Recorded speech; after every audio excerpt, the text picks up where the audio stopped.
and cash was 2 trillion. So 1.9 trillion is actual cash, and all the rest of it is just bull. There's not a bulk. Imagine we're at war with a country, and then they have the best.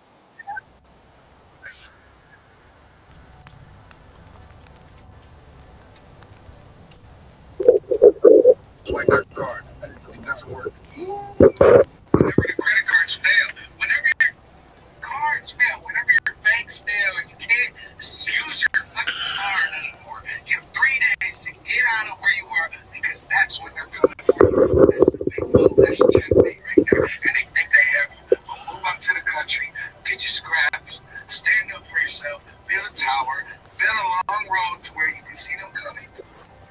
Don't give up. America. I wonder if he had one of those cribs that he was talking about with our scraps. All right, y'all know the drill. Put your ass in and sit out. Sandstorm. I didn't say it's the sandstorm over that. Okay, so I gotta check the date and see exactly when this was made. I'm pretty sure it was recently, like within the last week. This is happening in Canada, like right now. Again, in Canada. So they're saying in Morocco it's happening because of a sandstorm, from what she says. Don't quote me on that, that's what she said. And in Canada, the same exact thing is happening because of more fires. So what really is the cause, you know? You get a lot of people in the community that's going to say it's Nibiru, and you know it's like the iron oxide or something from the planet Nibiru. Or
Hey everyone, I'm Kim Page.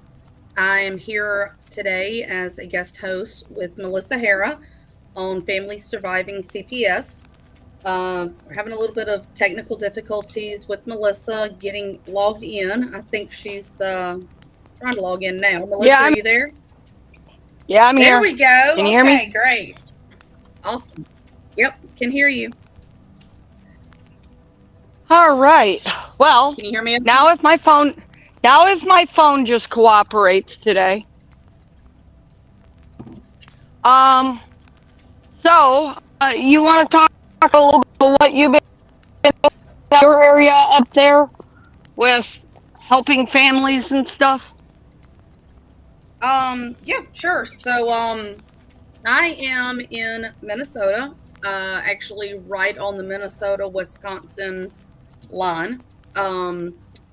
And I have been helping a family who is dealing with a situation. Their situation stems from previously having been a foster parent to children who their parents did not want them because the children were special needs. The situation ended up being that it was a lesbian couple that adopted children out of foster care, children whose parents did not want them. All efforts were made by these people to have the parents be part of the children's lives, and the children were not a priority for these parents. At this particular juncture, it is a custody case now between the adoptive couple. The adoptive couple split in 2018 due to issues with domestic violence. For lack of a better terminology, the male of the couple ended up assaulting the wife and the children. There was physical, sexual assault, financial abuse. And during this whole situation, the couple lost their foster care license. The female ended up fighting like hell to get her foster care license back, and she was successful. Well, the abusive partner ended up deciding to become a CPS victims' rights advocate. She is very well known, and there have been some discoveries about this particular advocate. I will not discuss her name at the moment, but the discoveries have made this become a criminal court case. And I go to court dealing with the criminal court case Monday morning to deal with this particular advocate. This advocate has admitted to abusing her ex and the children, and now is trying to come in to pretend like she's an advocate for parents, when in actuality, what we've discovered is she's actually coming in to scam parents who have been abused by the system. So with this particular case, it's a little bit different from what I normally do. I'm trying to help protect parents from somebody who claims to be an advocate for them, but is actually trying to cause harm. So. Right.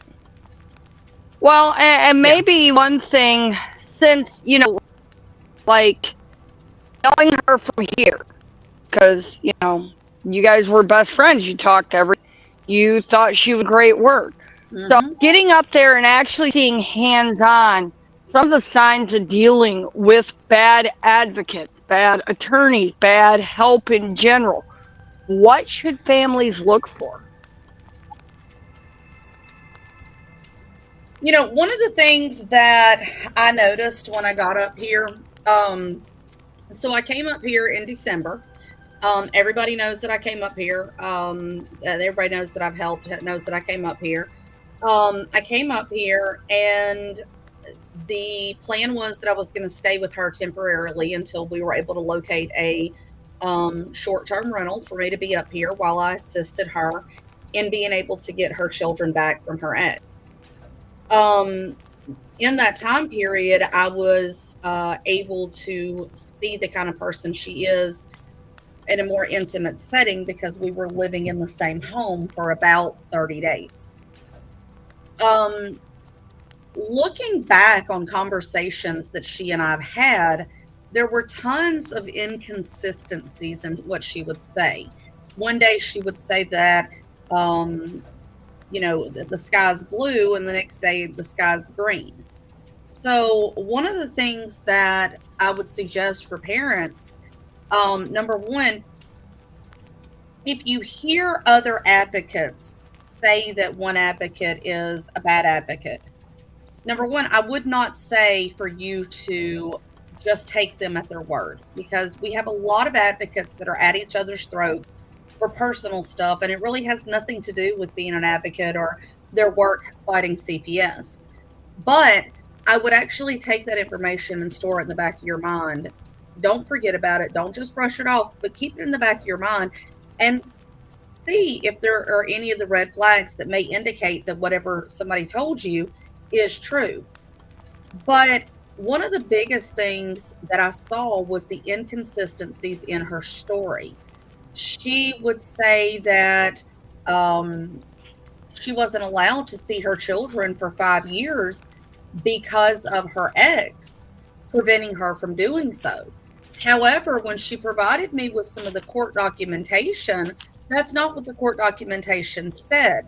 The court documentation actually said that she had the ability to see her children, but the court had limited her to supervised visits due to her admitting to abusing her ex and the children.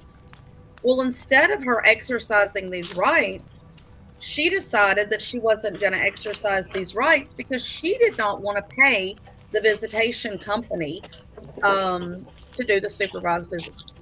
So she forego her visits with her children for 5 years and blamed it on her ex, trying to make her ex seem like this horrible person who is just was just a foster parent for money. In actuality, everything that this advocate has said is actually the things that she's doing, but she's trying to project onto other people. Right. So my advice when you're dealing with an advocate or an attorney or a guardian ad litem is pay attention. If your gut says something's not right, dig, ask questions. Don't just say, oh, no, they're a sweet person, they're really kind, they've done this, they're fun, they're charismatic. Those are actually the biggest traits of a narcissist and an abuser and a user. And this person is taking advantage of parents. Not only her ex, but she's also taken advantage of parents. We have parents out there who have lost their children because of this advocate. And this advocate, when she causes these parents to lose their children, she then starts bashing those parents because the parents try to warn other parents about her. So go with your gut. If your gut says that this person is not trustworthy or there's something wrong in the situation, go with it. Ask other people about them. Google their name. A lot of times you're going to find stuff online. One of the very first things that I found when I Googled her name was a court document where she admitted in court to abusing her ex and their children. So don't just take people at their word. Do some research. And if you ever have an advocate that asks you for money, immediately ask for proof that they can do what they're trying to pay you or ask you to pay them to do. Ask for, proof of their work. Ask for references. Do not be afraid to ask for references. Do not be afraid to ask for proof of their work. A good advocate is going to be willing to say, here's 1,000 people, here's 100 people, here's whatever documents you need to prove that I am who I say I am. Right. Well, and one of the things that we were talking about last night, speaking of advocates, because we was speaking with Cheryl from National Action Network, and we were talking about being very proactive. Know your local politicians. Know your judicial seats. Know who's up for election. Know who's pro-kid, who's anti, whatever. And we were also talking about bringing the corruption out into the limelight, bringing these, bringing the media, but whether it's, shoes on the street down at the local courthouse or the local county commissioner's office or whatnot, to putting newspaper articles out. And how, as advocates, that's our job, is to bring the correct media in to help expose the corruption. Right. Yeah. I mean, it is. And, one of the things that we as advocates, it's not just our job to hold the hands of the parents and say, let me help you understand your court documents, or let me help you be able to talk to your attorney in a more effective way.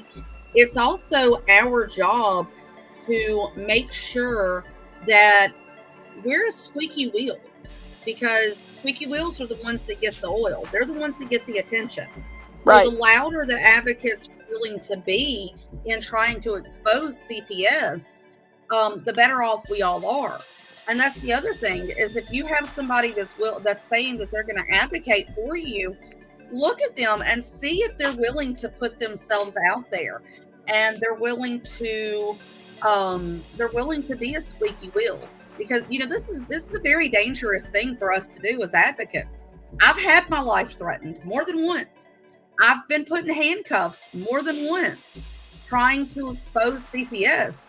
Gotten a judge off the bench. I've gotten four assistant attorney generals brought up on an investigation with the bar. Got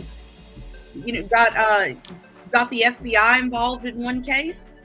It's something that is extremely, extremely dangerous, but it's even more dangerous if that advocate is not trustworthy. Right. So we gotta make sure that these advocates are willing to step out there and put their name out there. But when they do put their name and face out there, that what they're saying is not going to hurt the people who they're alleging they're trying to help. No, because honestly, it's kind of, they moved my daughter the other day. The worker didn't see moving my daughter as moving a child. It was just taking a puppy from one spot and throwing it in another. Oh well. And a bad advocate, a bad court-appointed attorney, hell, a bad retained attorney. That leaves your kid tied up in limbo longer. And it does more for the child as well, because your daughter has been with the same people. Yeah, she was there 2 years. Almost 2 years. She's got well, there's a huge bond. And honestly, we actually figured out last night, we think they moved her up to Greenville, and actually she's with a CPS worker. That's not a conflict of interest or anything. No, because I took the name, and last night we were people searching, and the only one within a reasonable driving distance that has that name is a CPS worker from the next county over. Doesn't surprise me. But, and I mean, I know that there was somebody in Mobile County, Alabama. You're in Alabama right now. In Mobile County, what was about a month or so ago, a CPS worker that was actually charged with abusing her adult brother who's disabled. So why are these CPS workers being allowed to have these children who are vulnerable? if they're gonna, we've got workers that have drug histories and felony records that are out there taking people's children. This isn't okay. No, it definitely isn't. And only through uniting together will we be able to somehow fight this system. I think that the work that Connie's doing to try to get advocates into the courtroom, and the work that Cheryl's doing with trying to build the amount of advocates we have is a huge thing. Because right now, National Action Network has at least one location to just about every state out there, or someone at least assigned to the state, even if they don't have a physical location. Okay, so now if we have, I think there's something like 600 plus through that system. Now, if what Connie was saying is Mo Brooks from Alabama here is the one sponsoring her bill for advocates in the courtroom. Wow, that's surprising. Which he's actually the Senate for my county. He's the one assigned to my district, so I thought that was a little funny. But anyways, if she gets that bill pushed through and we have all these advocates and we all start banding together, I think we can make a change. We can, but the problem is we have too many advocates that are fighting amongst each other. It's a pissing contest. Who can whip it out longer, that has it bigger to whip out. Right. And unfortunately, a lot of these advocates are not working to fix a problem. They are working so they can get accolades. And I don't care if a single person knows who I am when I leave this earth. Right. All I care about is knowing that I helped these children and these parents that can't help themselves. That's all I care about. Say whatever you want to say exactly. about me. Same here. Didn't care less. I'm in southern Alabama. I went to Maine to help a family. And the grandma is getting the child. Where before the mom's rights were being terminated and no one was being considered. Right. And that's I know that you did. Majority of it was, and that's what I'm doing here with what's going on in Minnesota is I'm doing this on my own dime. As a matter of fact, in December, in November, Mellisa, you and your husband came to my house in Gadsden, Alabama, and helped me load everything up and take it to a storage unit down in South Alabama near you. I gave up my lease so that I could come up here. 2-bedroom, 1-bath house. Gave up my lease so I could come up here and help this advocate. I've done all this on my own dime to be able to help this person. And unfortunately, there were some signs that I missed. I missed some of the signs of her narcissism and what kind of person she really was. And so I had to change gears with this. But I've done this on my own dime. I've probably spent, since I came up here, December 12th was the first day I was in Minnesota. And up here, I have probably spent upwards of $10,000 working. Oh yeah, easily. This situation. And I haven't asked for a penny from anybody. Not for a cent. I'm the one out here, doing Lyft to be able to get the money to be able to pay for the things that I'm doing. Unfortunately, I've got some fantastic passengers in the area. They all know what I do. And every one of them, they're always, we're going to give you some extra money to be able to help you be able to do the work that you're doing. But it's still costly. Yeah. It's still extremely costly. Yeah.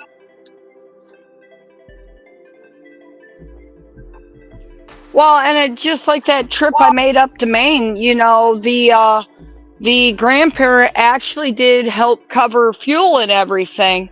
But when I got back, I was still a couple $1,000 lighter in the pocket than when I went. So it wasn't even like it was a, you know, it was darn sure no paid vacation. And it was probably... And you know, the thing is, the advocates that do this, majority of them do not have the financial ability to do it. No. We struggle to pay to be able to make ends meet for ourselves, but we're still putting ourselves in a financial situation, you know, that we're helping other parents. And that's the other thing, you know, if you have an advocate out there who is living high on the hog, you know, that's not an advocate that's working for you. That's an advocate that's working for themselves. Oh, definitely. That's a red flag. That's a red flag. That's a big red flag.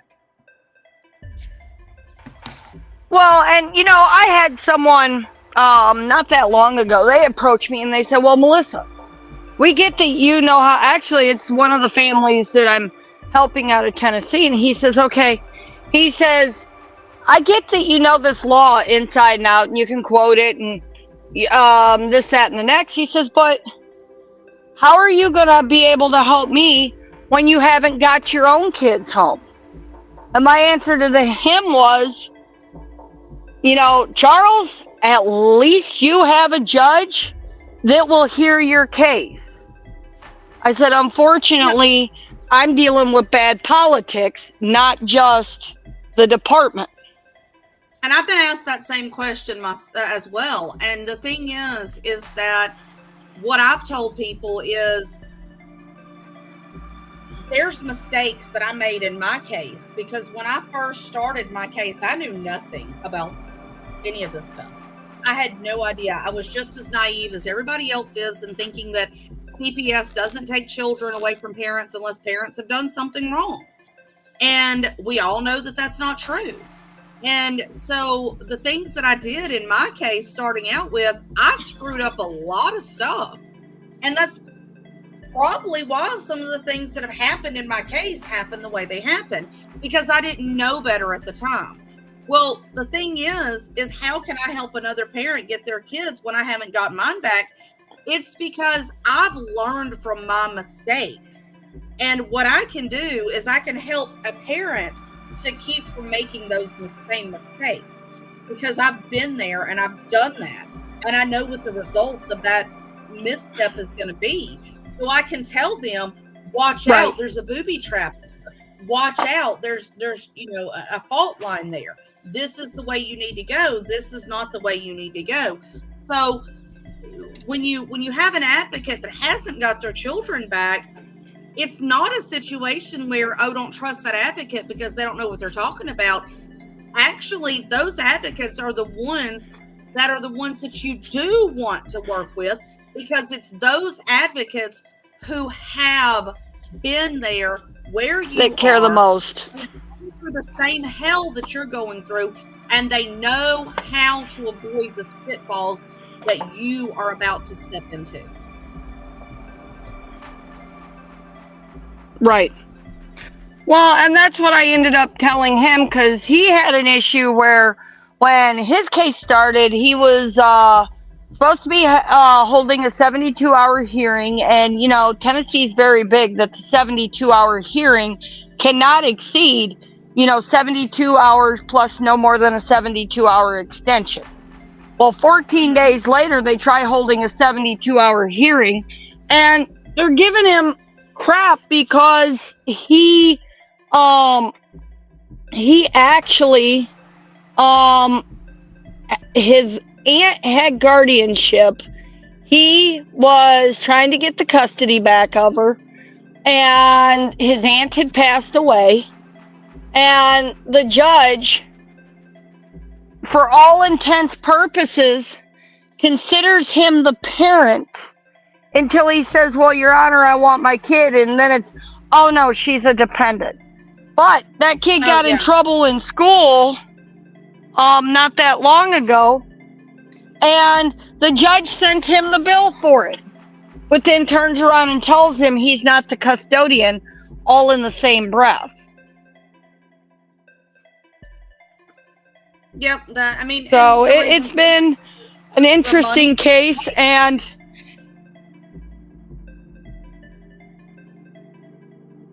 yeah, and the biggest part of his case is he's dealing with a judge that is unfortunately very racist. And the judge doesn't like him, married to his white wife, and they won't consider anything they say or do. Yeah, that sounds about right. Like I told him, his case ain't a case we're gonna win in the trial court. Right. And most cases aren't. Most cases are not won in the trial court. Most cases are won in the appeals court. I've actually got a case in South Alabama right now in Mobile County, or maybe Baldwin County. Anyway, it's in Mobile, but the youngest child, it's three children in the CPS case, and the youngest child has a different father from the oldest two. CPS is this man has signed the birth certificate. He has signed an affidavit of paternity, and CPS is hell-bent on forcing this father to submit to a DNA test to disprove his paternity of his child, to say that he's not the father of this child when he wants to be dad. Whether he biologically was or wasn't, he wants to be this child's father. They're trying to say, no, we're going to prove that you're not the father so that we can step in as the state and say this child doesn't have a father, so we're going to step in as that paternal figure and we're going to take custody from the mom. There's plenty of laws that says that they cannot, or case law that says they can't do this. And as a matter of fact, this family went to court this morning on a motion to show cause, which is basically a contempt motion, to have the parents held in contempt because this man refuses to do a DNA test. He has the legal right to not do a DNA test. I'll blame him. But here's the thing. His attorney contacted him about a month ago. Why are you not doing the DNA test? And he said, I don't legally have to. The attorney said, but the judge ordered it. But the judge doesn't have the legal authority to order it. And instead of this attorney...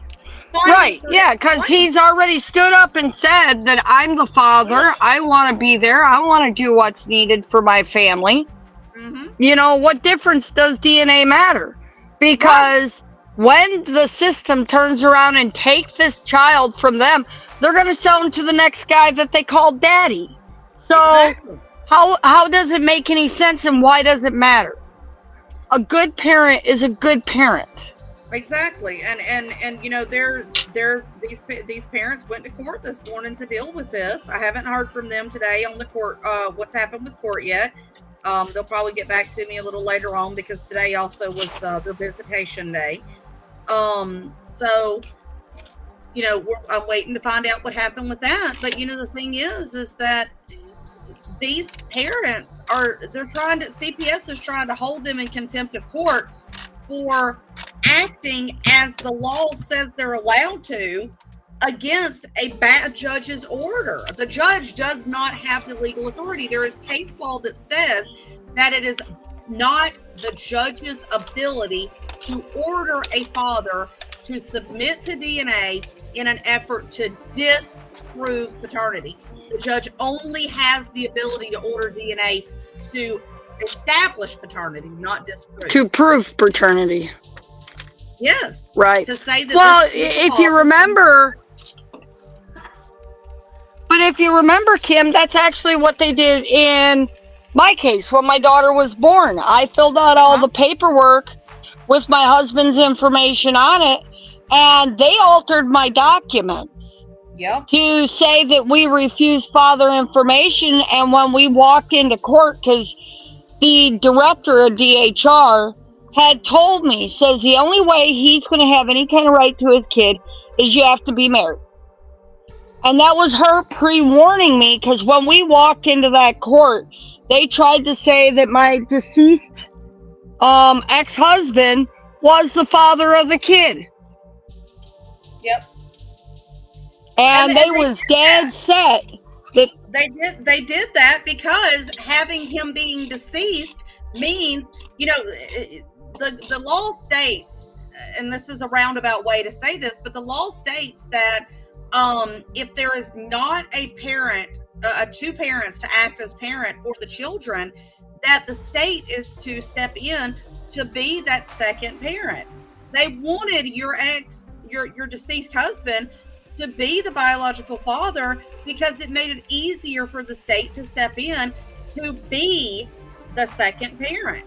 And when the state is able to step in to be the second parent, and it is a parent with butt tons of money versus a parent with no money, who's going to win? The state's going to win. So that's why they do those things. But in Alabama, there's so many case law to establish that they can't do those things, but they do it anyway. And the reason that they get away with it is because nobody understands that they can't do these things, and that the way that you stop them from doing these things is not to raise hell to your friends, not to get on Facebook and talk about your caseworker. It's to stand in court and say, Your Honor, you don't have the legal authority to do this. And if the judge does it anyway, you have to put something in writing on the record to say, I object to this. You don't have the legal right to do it. And you don't have to be able to write motions to be able to put something on the record. You can literally just write it down on a piece of paper and file it to the court record to say, I object to the judge ordering this. They don't have the legal right to do it. Here is proof they don't have the legal right to do it, but they're doing it anyway. So, you know, parents think that they don't have any ability to be able to fight the system. And it's honestly not as hard as some advocates try to make it seem like it is. I mean, Mike Marks is on with us today. Hey, Mike. Yeah. He knows what this is about. He knows how easy it is to get through a court case when you actually take time to stand up for it. It's not hard to get past a court case if you are willing to stand up and be that squeaky wheel. It's really not. It's just knowing what to say and being willing to say it.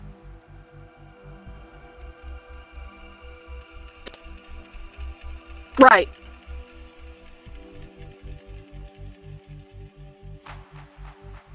So, I mean, yeah, but it's ridiculous. I mean, when you have a situation where you have a business that's its sole goal is to make profit for their stakeholders, you know, it's very difficult to be able to beat them.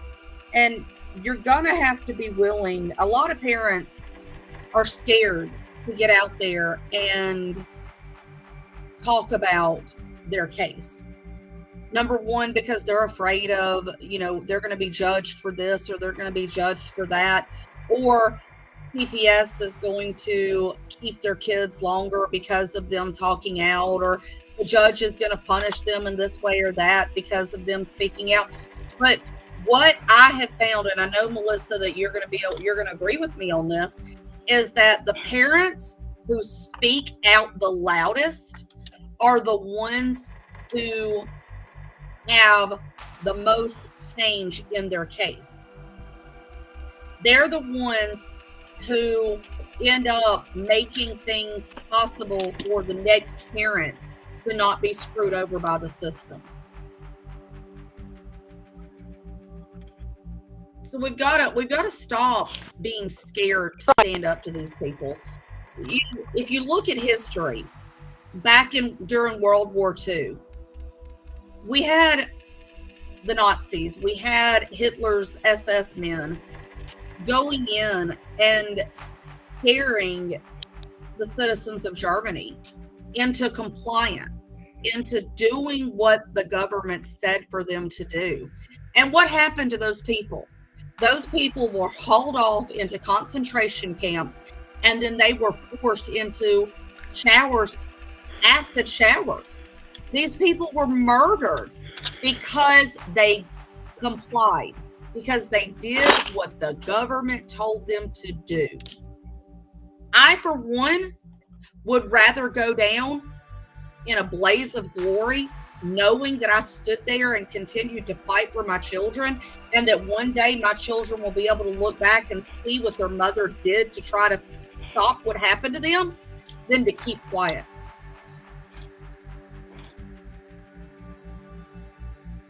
The only way to make a change, is for us to band together and to not be quiet.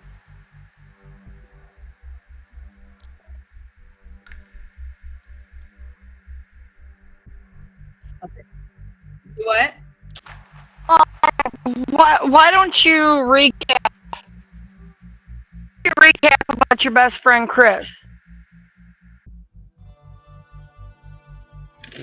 and how the system worked against him?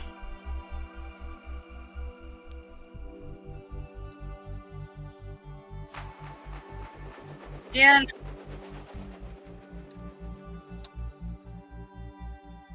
in November of 2020, Chris Buchanan of Talladega County, Alabama,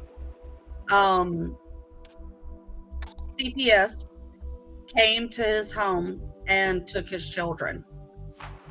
3 years prior to this, CPS came to his home and took his children and put them on a safety plan.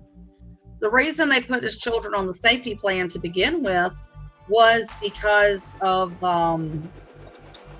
his wife had killed herself.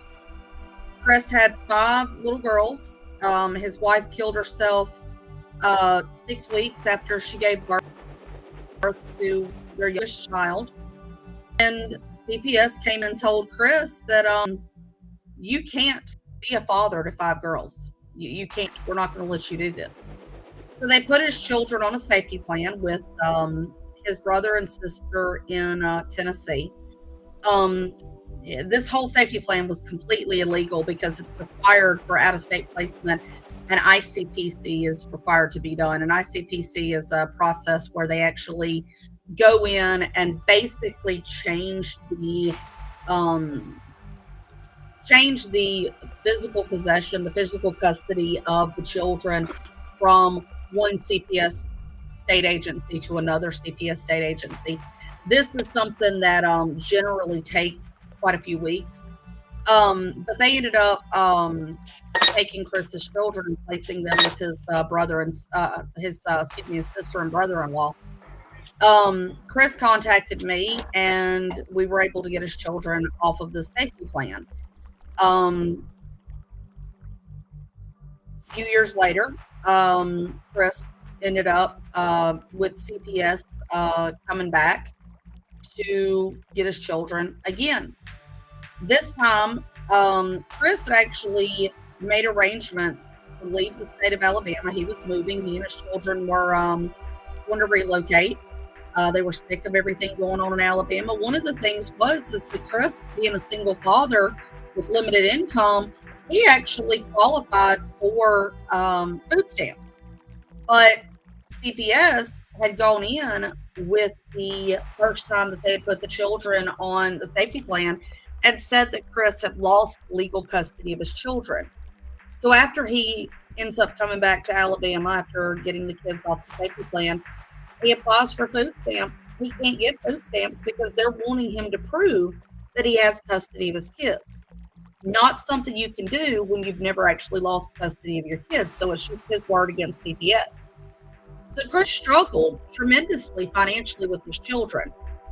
So in November of 2022, Chris went to work. He left his children with one of his neighbors. And normally he didn't do this. Normally his children went with him. He had the ability to take his children with him to work. But one of the neighbors was having a birthday party and the kids wanted to stay for the party. So he left the children with the neighbor and was not going to be back till late that night, possibly after midnight.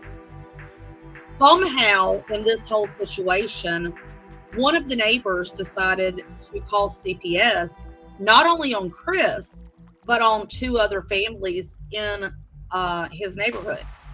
So CPS comes out and, CPS didn't come out. It was in the middle of the night. They actually sent out a police officer, a sheriff's deputy. The sheriff's deputy went out to Chris's house and ended up speaking to Chris's oldest daughter and actually threatened her, told her that she would get in significant amount of trouble if she told her dad that the cop came by. So Chris finds out a little later on in the night that this cop came by, and he goes and he gets his kids and he brings them to his parents' house, which is in South Alabama.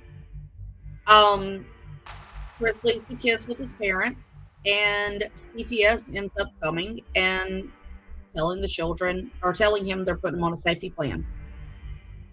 Chris took the children off the safety plan and left the state, which is what he had been planning on doing, to move out of the state. CPS, after Chris took the children out of state, CPS went to the court and got custody of the children. Then they went to the media they went to the sheriff's department and to the media. They told the sheriff's department that they already had custody of the children and that Chris took the children while having a visit with his kids. So the Talladega County Sheriff's Department issued a worldwide Amber Alert for these girls. And Chris was arrested on November 17th for custodial interference. Again, Chris was out of state with these children before CPS went and got custody of these kids. Chris was standing in my living room when he was illegally arrested.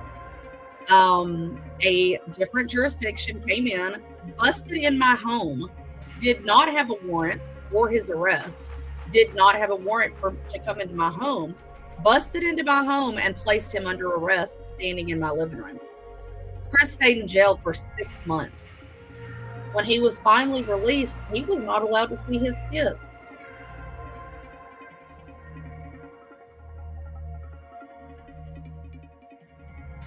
Two days before Chris's birthday,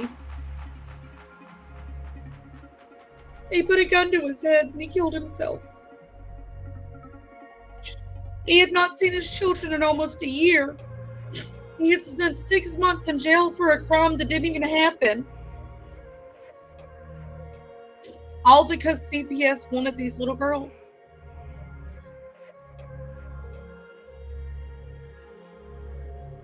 All because CPS wanted these beautiful blonde-haired, blue-eyed little girls. So now, these beautiful little girls have lost both their mother and their father because Talladega County Sheriff's Deputy Al Crow was the one who arrived on the scene when his wife killed herself. He went on a whole campaign against Chris, trying to say that Chris murdered his wife. So every single time there was anything at all in Chris's neighborhood that involved the police or involved CPS, they knocked on his door. Even if his house wasn't the one it was called on, they would go to his house.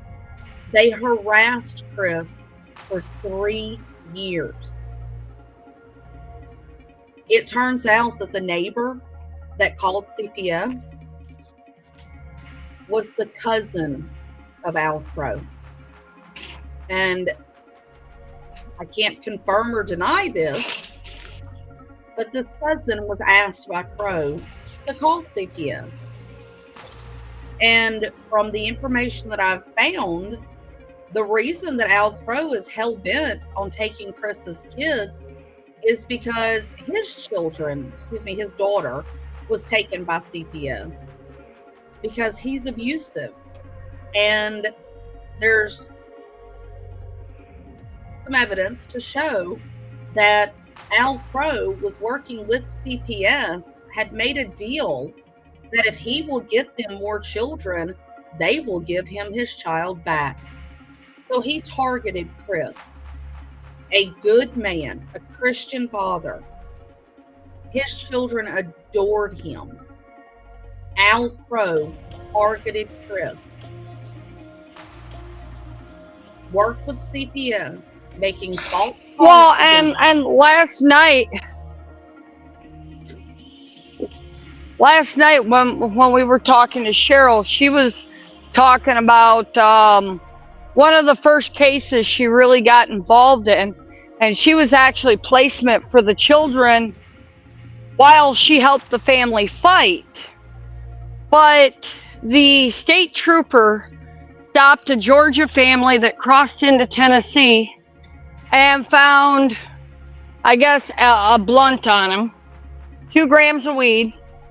And the state trooper got very verbally aggressive with him and said, "Show me where all the rest of your drugs are, or I'm going to call CPS." So he actually pre-calls CPS, and then after they bring the dogs through the car, they search the car, they do everything to prove that there's nothing there. Well, the CPS worker turns around and calls the cop back and says, "I'm here at your station, you bring me those kids."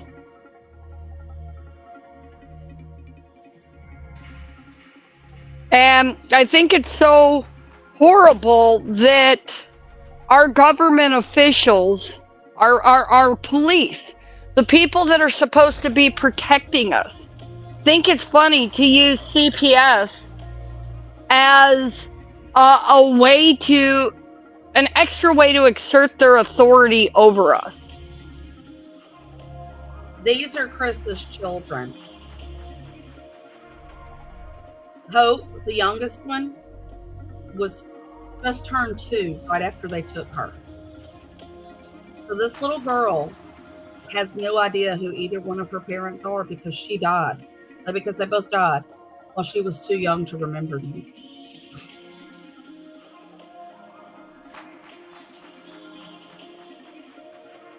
This is Chris. I've literally seen him give people the shirt off his back when they were in need. Chris would do anything to help another person. He would do anything to protect his children. I've never met anybody with a kind soul as Chris. Al Crow set in this whole campaign to destroy Chris, even though every bit of evidence showed that Chris's wife killed herself. Al Crow was hell-bent that Chris murdered her. All evidence showed that he did not. All evidence showed that she killed herself. The coroner report, everything showed this. Al Crow was the only person in the Talladega County Sheriff's Department who said that Chris killed his wife. And he went on this entire campaign to destroy Chris. This is Chris's wife. This is Carrie. 6 weeks after she gave birth to Hope, she killed herself. She was suffering from postpartum depression. And instead of supporting this family, CPS was more interested in destroying them. They were more interested in destroying the lives of this man and his children for money. He put a gun to his head and he took his life.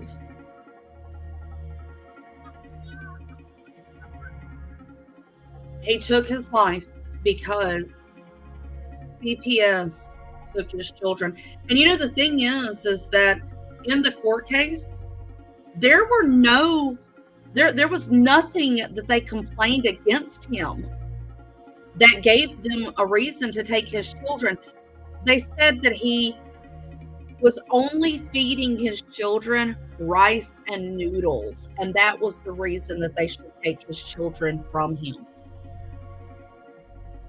Rice and noodles would not have been the only things that he was feeding children, which they weren't, but it wouldn't have been the only thing that he was able to feed his children if CPS had not lied and said that he didn't have custody of his kids to keep him from being able to get the food stamps that he qualified for. But instead of trying to help this family, they drove him to suicide. 6 months he was in jail for a crime that never happened. And nobody cared. So now we have, Chris has 2 sisters who now have lost their big brother. Chris was the only boy of the family. So his dad has lost his only son, his firstborn child, his namesake. Because CPS wants money. And because Al Crow, the Talladega County Sheriff's Department, had a hard-on for trying to destroy the life of this man.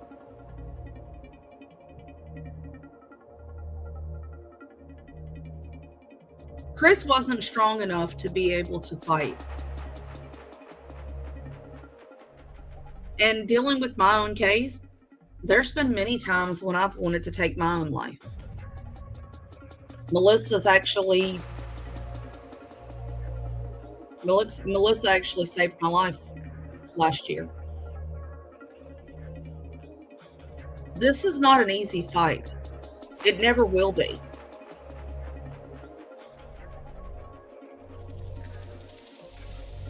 But we have to be willing to stand together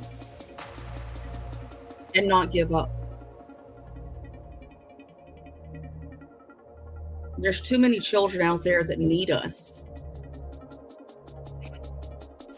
Melissa, did you get your technical issues taken care of?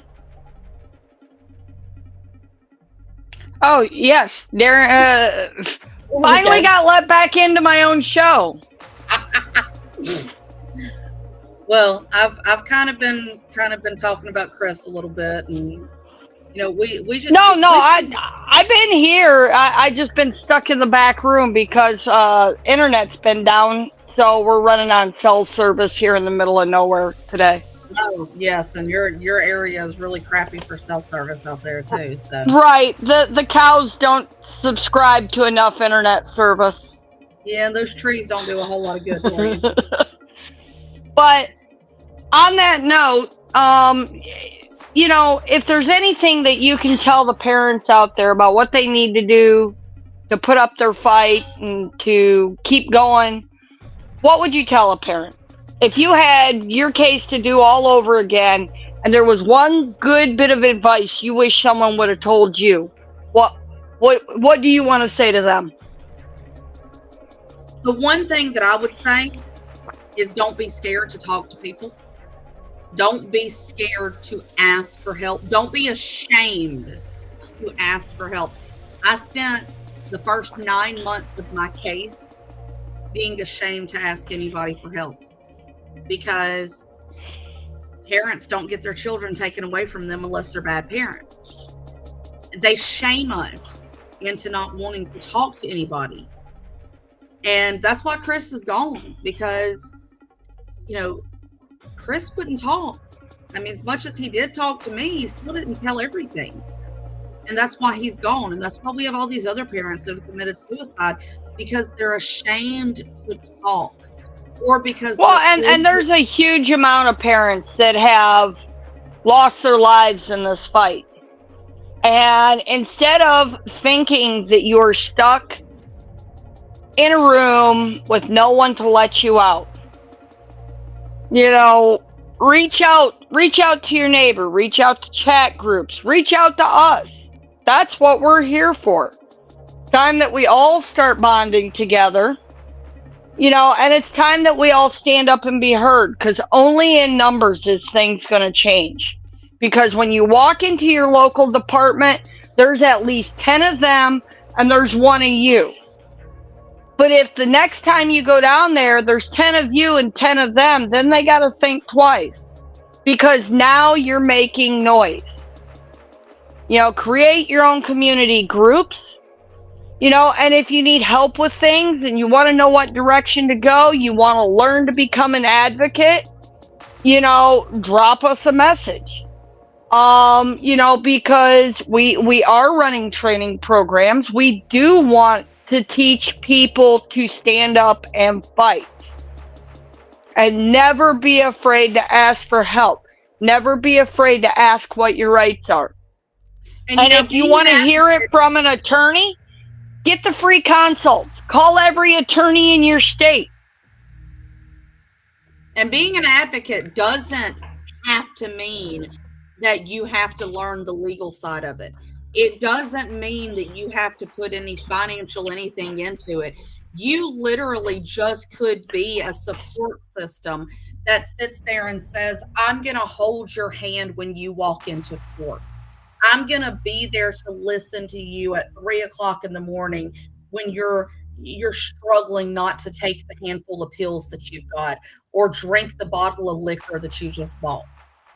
Being an advocate has so many different things that you can do. We have advocates. We have needs for advocates from so many different things. Parents, there's some parents that, you know, maybe their issues are their home is not organized. They're a hoarder and they need somebody to tell them how to not do that. Organizational professional. Guess what? You can be an advocate for that parent. You don't have to have the legal knowledge. Right. You don't even have to go through training to be an advocate. You just have to be willing to help in any way that you possibly can, so that that parent Absolutely doesn't give up. Well, Kim, we've hit the end of our show, and we're actually ran a couple minutes over, but, you know, for anyone that, you know, wants to be on the show, wants to have their stories heard, wants to ask for help, you know, drop us a message, let us know. And on that, that's going to wrap up today's show. Everyone keep up the good fight and keep moving forward.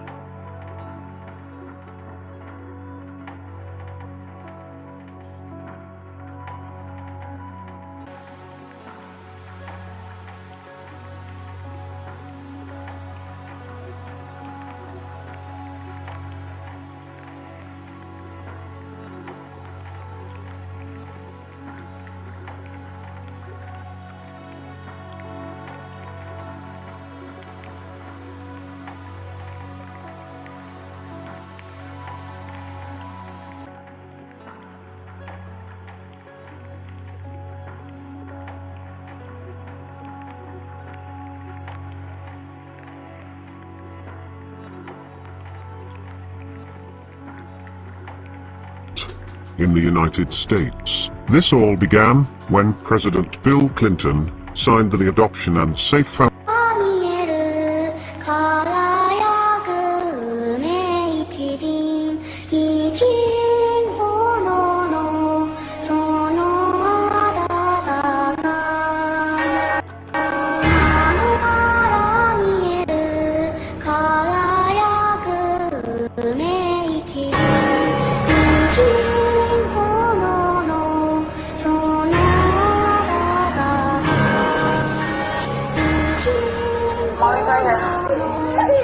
I got you, baby. I'm not recording you. I'm recording my daughter because this is going to court. I love you, baby. Greetings world. We are anonymous. Families are being destroyed. Children are being emotionally torn apart. In the United States. This all began when President Bill Clinton signed the Adoption and Safe Families Act of 1997. Since then, taking children from their loving parents has become a multi-billion-dollar industry. Children are now seen as walking, breathing bags of money for corrupt state governments all over the United States. The US government incentivizes the kidnapping of children by providing lump sums of cash from federal funding to the states. Going to CPS, trying to work everything out with them, thinking my son might be adopted. Our children are the most precious people in our lives. We must protect them. In many cases, children are taken from their loving parents for the smallest of reasons, such as eating too much fruit or smoking a joint in their own home. Child Protective Services, CPS, has all been known for massive corruption, the falsifying of documents, statements, and the list goes on. Now, state police issued an Amber Alert for the pair on Monday after she failed to turn her son over to CYFD. On Tuesday, Bryant went on Facebook claiming she's the victim of CPS corruption. This is a legal, human trafficking mafia with unlimited power and absolutely no accountability. You want to take your juice? You want to drink a little bit right now?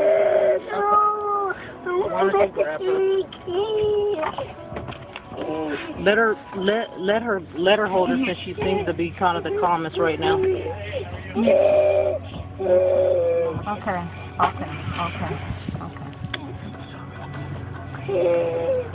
This is a call to all, remove your fear, and put on your masks. Find all of the CPS groups on social media platforms, get involved, do extensive research. Arm yourself with information. If you live in fear of the CPS mafia, then remove your fear, join with others and fight back. We will push to change the system, as long as the CPS uses corrupted methods to destroy our lives. The Department of Child Protective Services has become a protected empire, built on taking children and separating families. This is Nancy Schaefer. She gave up her career, and later her life, for the fight against CPS. The details of her murder are very suspicious, and many believe that she was murdered by the CPS for her heroic deeds. Please research her. This is not to say that there are not those children who do need to be removed from wretched situations and need protection. However, my report is concerned with the children and parents caught up in legal kidnapping. Having worked with probably 300 cases statewide and hundreds across the country, and in nearly every state, I am convinced there is no accountability. There is no accountability. There is no accountability in Child Protective Services. CPS is well known for massive corruption and criminal acts. Assault, burglary, DWI, theft, domestic violence, indecent exposure, prostitution, possession of cocaine and marijuana, and selling alcohol to minors. What do all of these crimes have in common? They are just some of the crimes committed by people who work for the Texas Department of Family and Protective Services. That's right, the agency in charge of protecting Texas children. We found more than 370 employees have a criminal background. Some have direct contact with foster kids. David Mendoza pled guilty to assault with bodily injury to a family member and violating a protective order. He's a CPS supervisor in El Paso. Richard Landon was arrested for indecent exposure in 1997, and in 1994 he was arrested for prostitution after soliciting an undercover cop. He also works for the Texas Department of Family and Protective Services.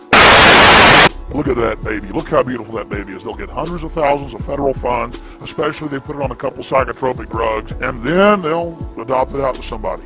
We call all to join together and stop this mafia. Child Protective Services, also known as CPS. CPS custody is one of the most dangerous places for a child. Many children are abused and sometimes even killed.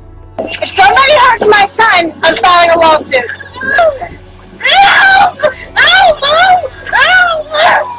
CPS Child Protective Services, we are waking up to your corruption involved with children, and we will expose you.